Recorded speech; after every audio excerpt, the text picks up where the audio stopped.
minutinhos e aí começa, né? Daí pode falar boa tarde, todo. Tá.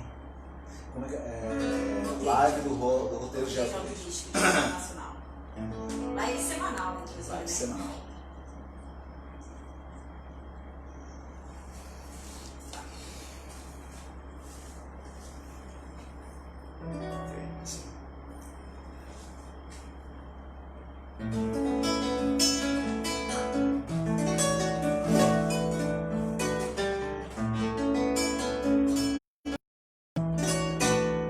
Na beira do rio Tocantins, entre Carmo e Pontal, nasceu Porto. O remo de Félix Camoa traz a história na proa para quem quiser cantar. Porto que já foi real, Porto Imperial, Porto Nacional.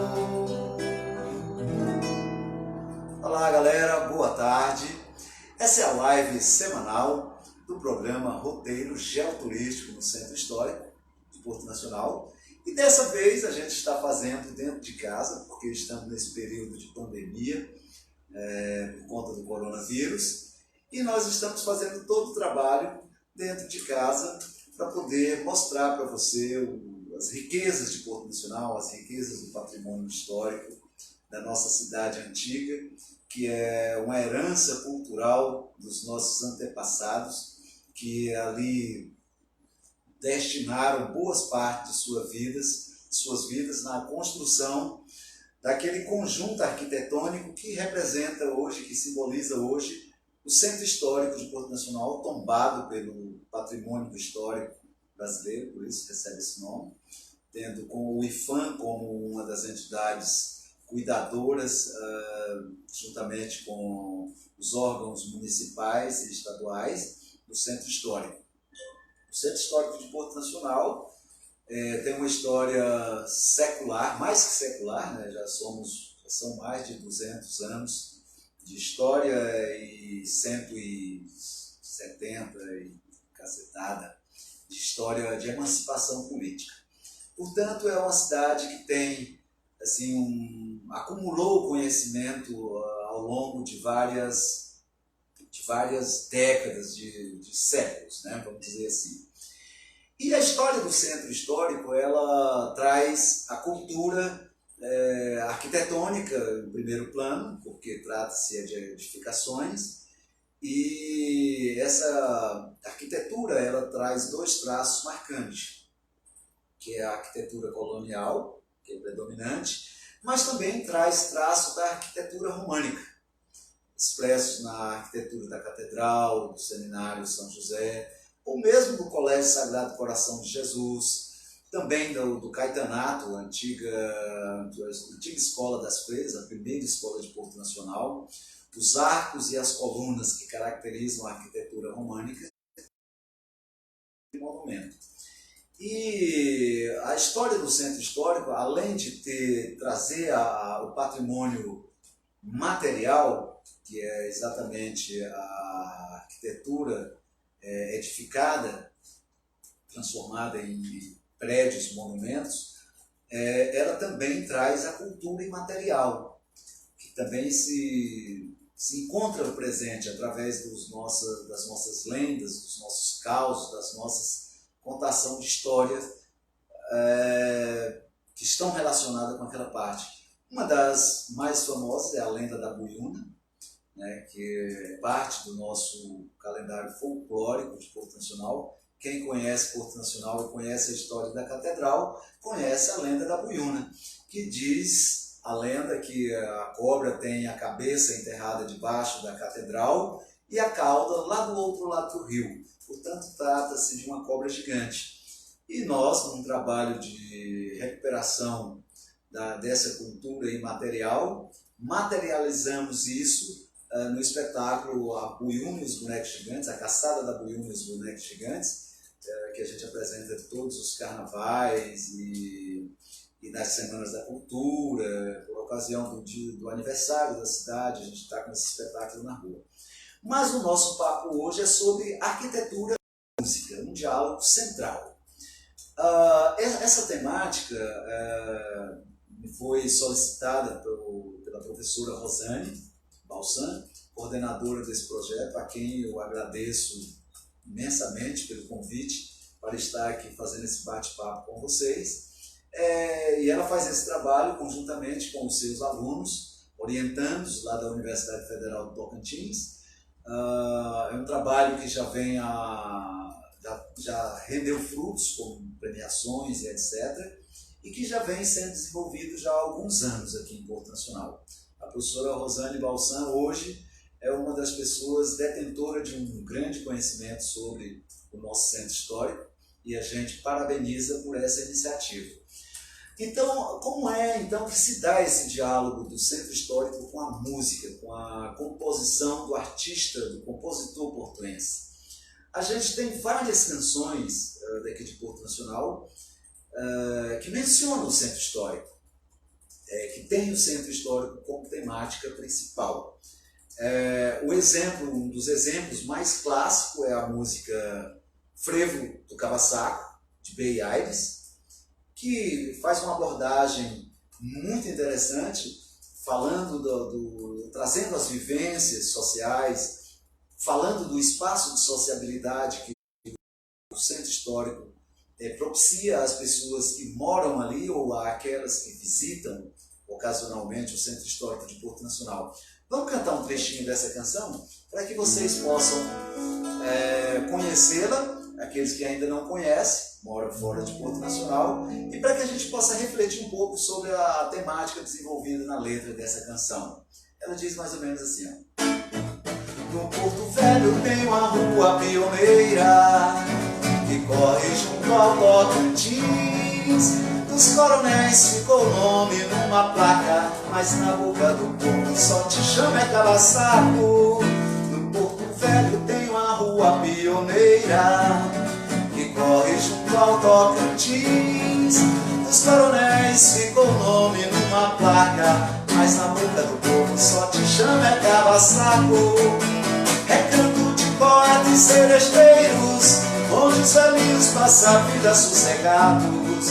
Moleque corre atrás da bola o dia inteiro, jogo de dama toda tarde na calçada. No Cava-Saco velhice não é tristeza, valores fogueiras quando em noite de luar. Rua da cadeia, catedral, Moreto Velho, Cava-Saco a vida inteira nós iremos te amar. Rua da cadeia, catedral, Moreto Velho, Cava-Saco a vida inteira te amar. Então, esse é o frevo do Cava-Saco.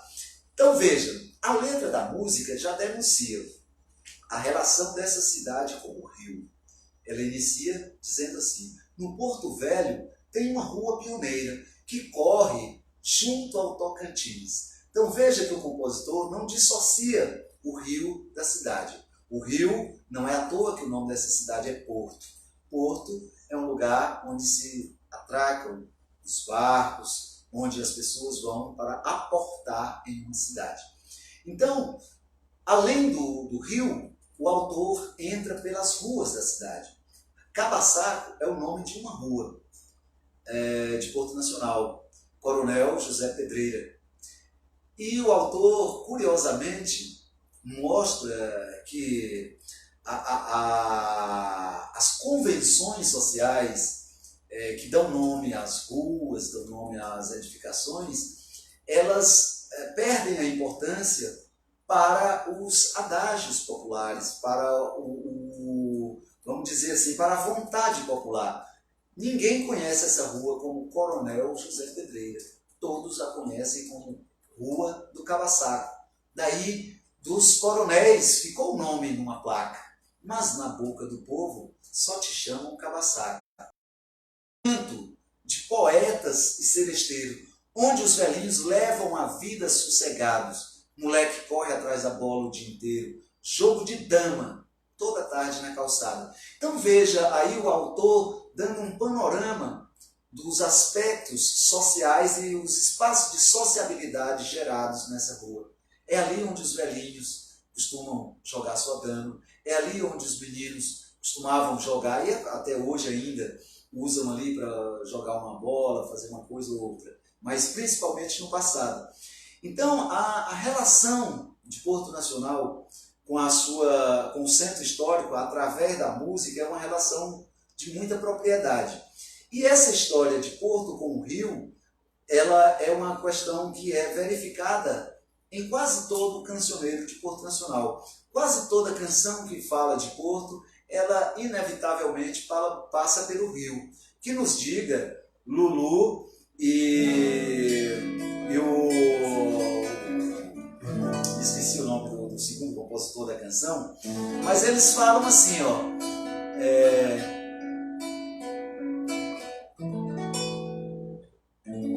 Tem até um grande rio que parece um doce mar, suas glórias, seus mistérios a nos encantar. Que o rio é esse doce mar, mar de água doce dos portuenses. Rio que já não corre mais por conta do lago. E essa criação do lago gerou uma interferência no centro histórico. A música Frevo da Boiuna, que é uma canção de autoria de Everton dos Andes, essa pessoa que vos fala, e do compositor e percussionista Márcio Belo, reflete sobre essa interferência, num tom crítico, dizendo assim: bagunçaram o coreto caiu, estamparam o buraco e a boiuna saiu.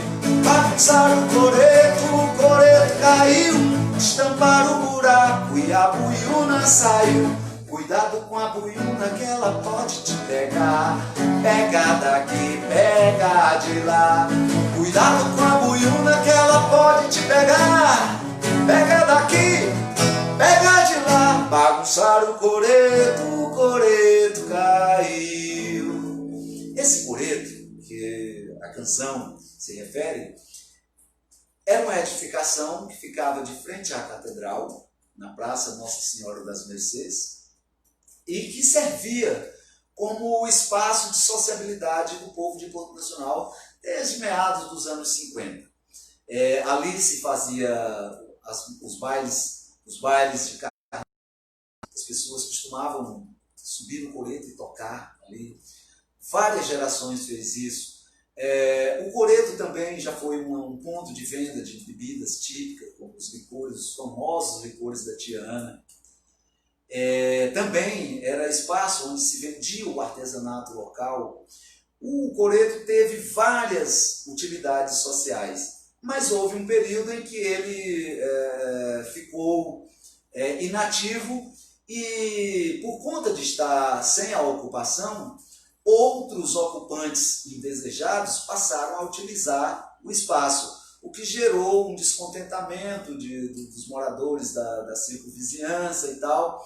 E a gestão da época entendeu que, com o surgimento da Avenida Beira-Rio e de todo o processo de intervenção que iria ser feito, entenderam que tinham que tirar o coreto dali. Na nossa interpretação, na interpretação da maioria da população do Porto Nacional, não foi uma medida acertada. Houve protestos inúmeros, manifestações diversas. A Consaúde, podemos dizer que foi um dos ícones nessa mobilização popular em torno da manutenção do coreto, mas infelizmente não foi possível segurar a gestão que na época optou pela... Mas perdemos o coreto e ganhamos o frevo da boiuna, né? Que é uma música que já é um hino do carnaval portuense, popularizada aí por todos e cantada de crianças a adultos aqui em Porto Nacional.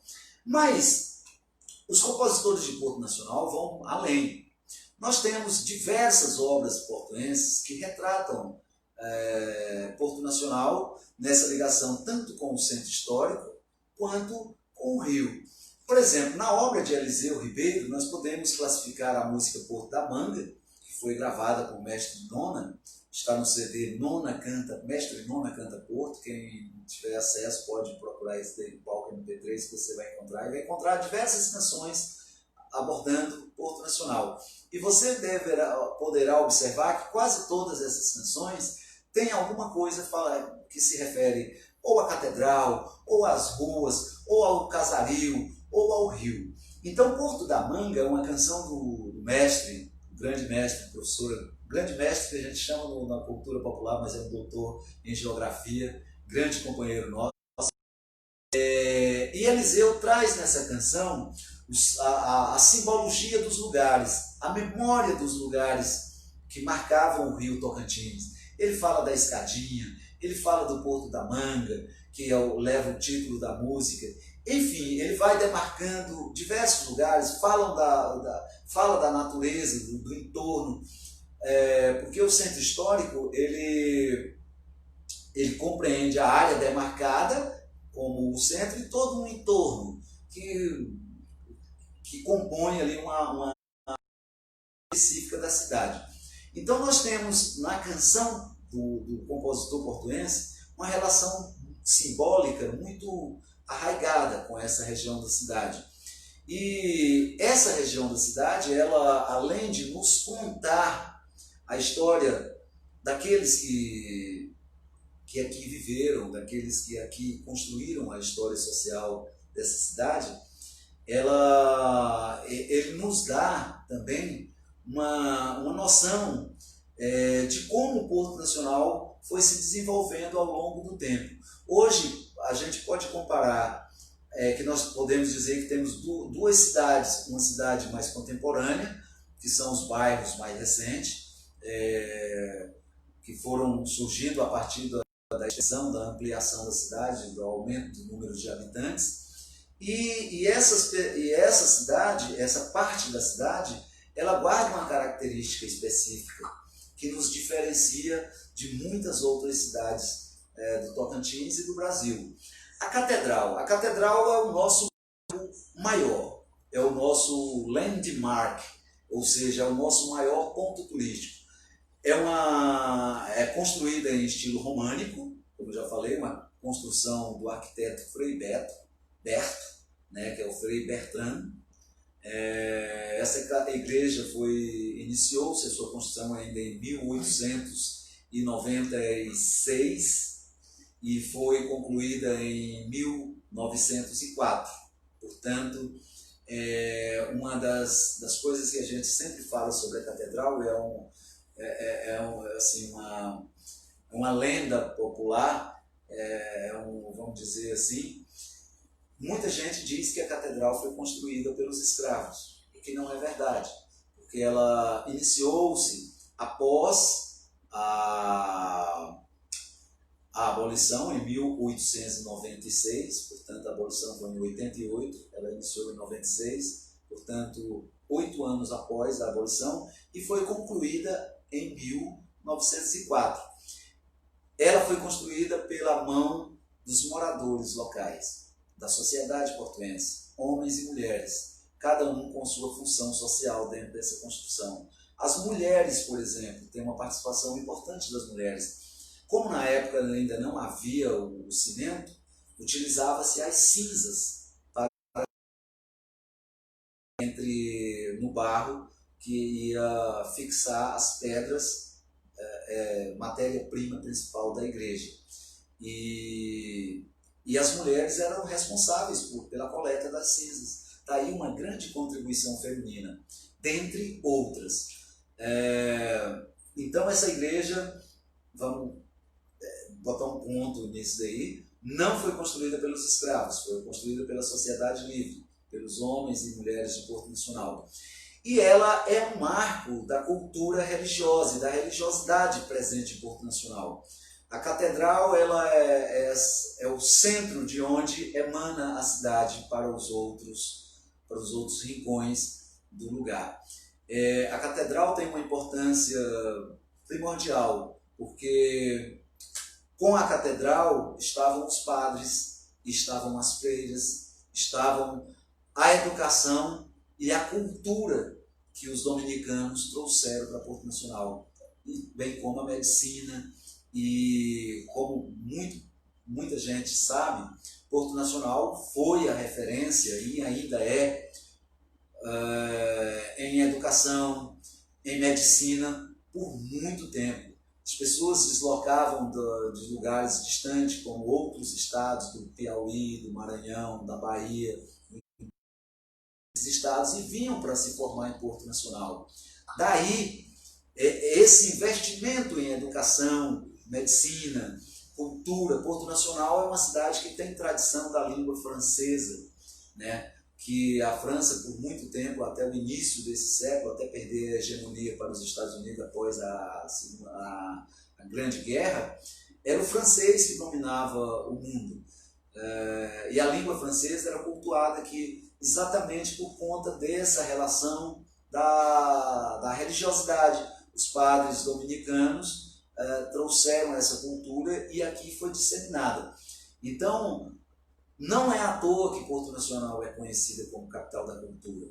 Não é o nosso fazer cultural de hoje, aquilo que a gente produz hoje, que define Porto Nacional como a cidade capital da cultura, mas todo um histórico que vem desde muitos anos, desde séculos, acumulando conhecimento, acumulando experiência de vida e passando isso, sobretudo, de geração em geração. Cultura é justamente isso, é a produção e repasse para as gerações futuras de conhecimento.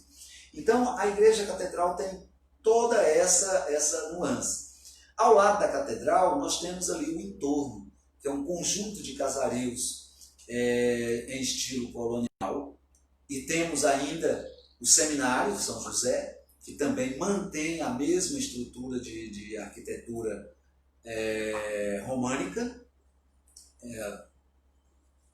com os arcos e as colunas, assim como o Caetanato, que foi a primeira escola de Porto Nacional, comandada pelas irmãs dominicanas, né? Dali formaram-se os primeiros alunos que viriam a ser os futuros professores de Porto Nacional. Ali está a história de Maria Escolástica, ali está a história de diversos professores que passaram por Porto Nacional e deixaram o seu legado histórico e o seu legado de conhecimento e de contribuição para essa cidade chegar ao nível em que chegou, de ser conhecida como berço cultural do estado de Tocantins, a capital da cultura do estado de Tocantins. Porto Nacional é uma cidade que é importante não só pela cultura, mas também pelos valores que ela produziu na política.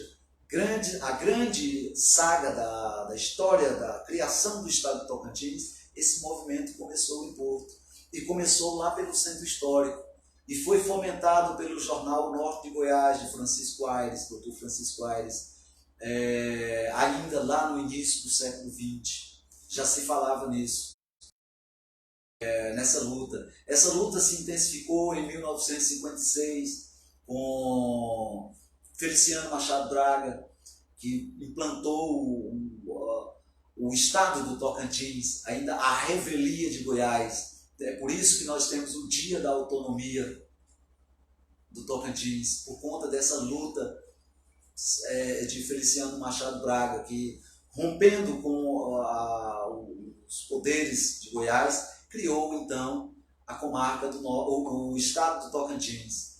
Nós temos também no centro histórico, além desses espaços que são espaços institucionais, espaços do povo, são as igrejas, o seminário, que é a casa de formação dos padres, o Caetanato, que foi uma escola. Nós também temos as casas dos antigos, alguns coronéis que à sua época eram políticos importantes dessa localidade. Por isso que lá na música Frevo do Cavaçaco fala dos coronéis, ficou o nome numa placa. E esses coronéis, eles tiveram a sua importância no seu devido momento. Eles deram a sua contribuição na construção de muito do que há ali no centro histórico. E, claro, exploraram também, certamente, a população local. Porque por trás de um título de coronéis, sempre uma história que deve ser estudada e deve ser analisada criticamente, né? Mas, enfim, cada um no seu momento, vivendo a sua época, deu a sua contribuição à sua maneira. E hoje nós temos o Centro Histórico como um legado importante para nós. Importante do ponto de vista social, porque conta a nossa história. Conta a história dos nossos antepassados. Mostra os seus feitos. E é daí a importância de se preservar.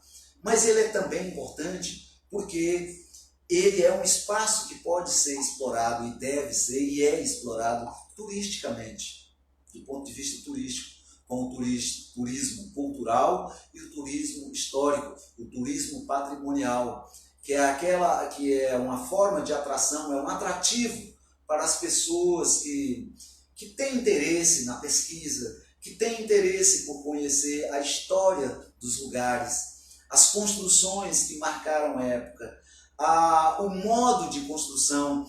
Você entra no centro histórico, você ainda pode ver marcas de uma arquitetura que hoje já não existe mais na contemporaneidade, técnicas de trelices, né, de janela, técnica árabe. A gente aqui vê essa mistura entre a arquitetura colonial e a arquitetura árabe.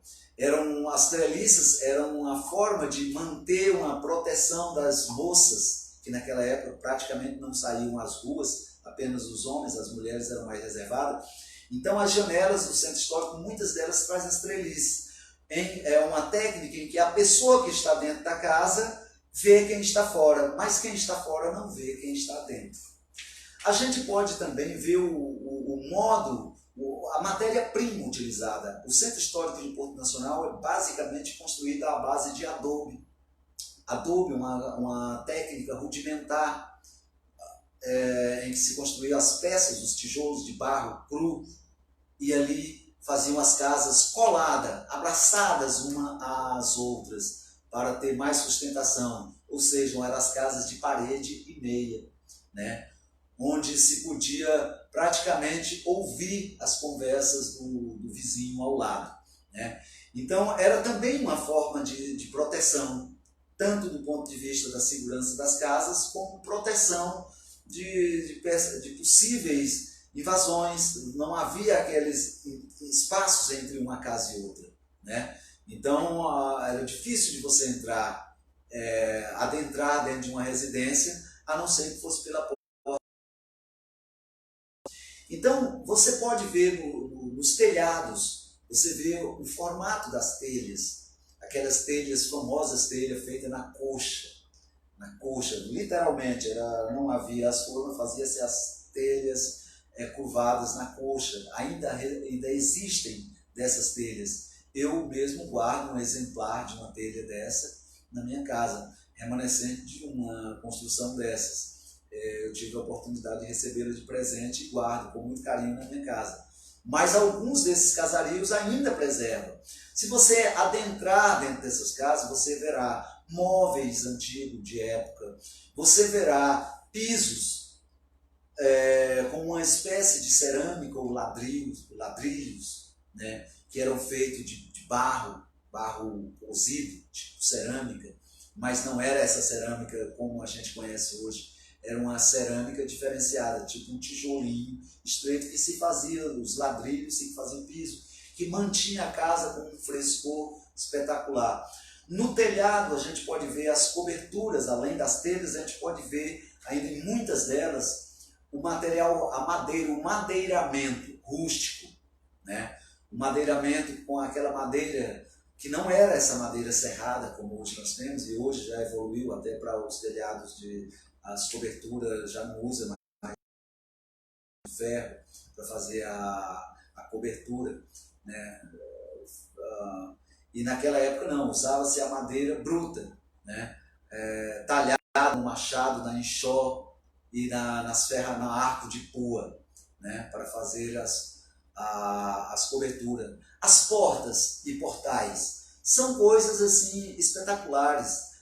Chaves, as antigas chaves, elas mediam quase que aí 20 centímetros, era um calhamaço de ferro, e porque eram grandes portas com portais larguíssimos, né? Então tudo isso a gente ainda pode verificar no centro histórico. São marcas de gerações, são marcas que contam a história de desenvolvimento cultural de um povo que está ali à disposição daqueles que se dispõem a ir ao centro histórico com um olhar crítico, com um olhar mais atento e um olhar curioso, esse olhar curioso e crítico, ele acaba descobrindo coisas interessantíssimas. Os portais, as portas, as grandes pedras lapidadas que formam as calçadas, né, de Porto Nacional, estão lá, delas ainda com aquelas pedras enormes. A nossa catedral, que é o altar de Pedra Canga, como diz Célio Pedreira no seu poema, Altar de Pedra Canga, que brevemente iremos fazer outra live falando da relação da poesia com o centro histórico, e na construção da poesia do autor, do poeta portuense, o centro histórico também é presente, muito presente, tanto quanto na música. E foi um grande prazer estar aqui com vocês. Nós vamos encerrar esse nosso bate-papo cantando mais uma canção para vocês. Na beira do rio Tocantins, entre Carmo e Pontal, nasceu Porto.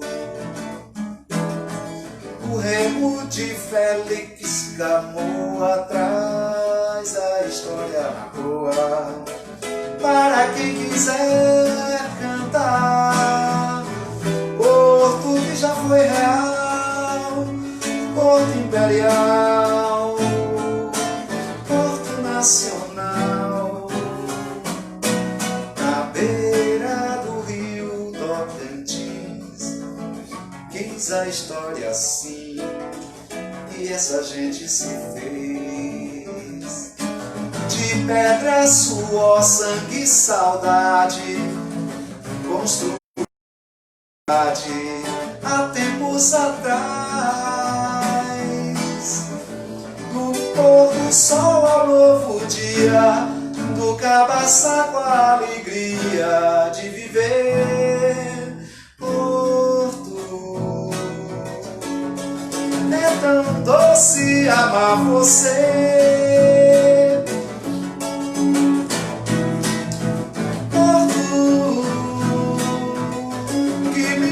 Cantar, não há de me ver sofrer, não há de me ver sofrer, não, não, não, não. É bom demais viver aqui, acordar com a catedral e curtir a Avenida Beira Rio. Tudo isso é Porto Nacional e o seu centro histórico. Tchau, valeu, roteiro geoturístico no Centro Histórico de Porto Nacional. Abraço, professora Rosane.